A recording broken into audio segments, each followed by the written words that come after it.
Hello, radio जयंतच्या आनंदी कट्ट्यावर मी अनुराधा आपणा सर्वांचं मनपूर्वक स्वागत करते. श्रोते हो, निसर्गानं मानवाला प्रदान केलेल्या अवयवांपैकी जीभ हा एक असा अवयव आहे की जिला चिरकाल यौवन प्राप्त झालेलं आहे. माणूस कितीही वृद्ध झाला, त्याच्या शरीरावर सुरकुत्या आल्या, त्याला डोळ्यांनी दिसणं कमी झालं, त्याचे सारे अवयव थकले असले तरीसुद्धा जीभ कधीच म्हातारी होत नाही आणि थकतही नाही. तिचा आवेश आयुष्याच्या अंतिम क्षणापर्यंत तसाच असतो. खरं तर जिभेचं रूप स्वरूप खूप लहान आहे, पण या लहानशा इंद्रियावर विजय मिळवणं कठीणातलं कठीण काम आहे. मुखम्यानात राहणारी जीभ ही दुधारी तलवार आहे. ती कुणाला घायाळ करते तर कुणाच्या जखमाही बुजवून टाकते. कधी तिच्यातनं अमृत झरतं तर कधी हलाहल विष देखील निर्माण होतं.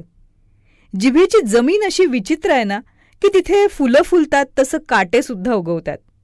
अतिश्रमानं देहाचा प्रत्येक अवयव थकतो, ज्ञानतंतू थकतात, पण जिभेला असं यौवन प्राप्त झालंय ना की तिला कधीच थकवा जाणवत नाहीत.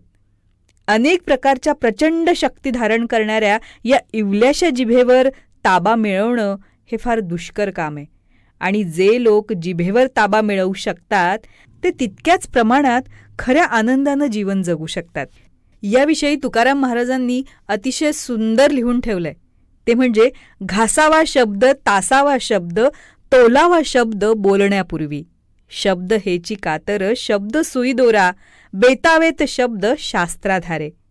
बोलावे मोजके, नेमके खमंग खमके, ठेवावे भान देश काळ पात्राचे.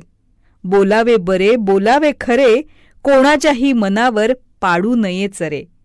कोणाचेही वर्म व्यंग आणि बिंग, जातपात धर्म काढूच नये. थोडक्यात समजणे, थोडक्यात समजावणे, मुद्देसूद बोलणे ही संवाद कला.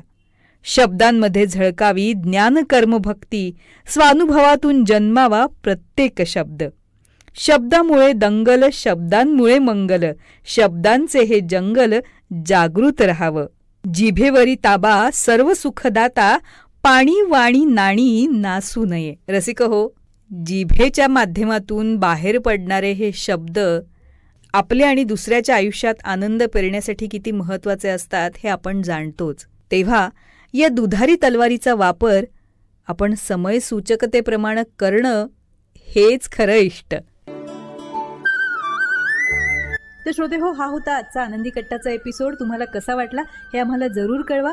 त्यासाठी कमेंट बॉक्समध्ये तुमची कमेंट नक्की लिहा. त्याचबरोबर रेडिओ जयंत शेअर करा, सबस्क्राईब करा आणि हो, नोटिफिकेशनसाठी बेल आयकॉनवर नक्की क्लिक करा. पुन्हा भेटूया पुढच्या भागात. तोपर्यंत नमस्कार.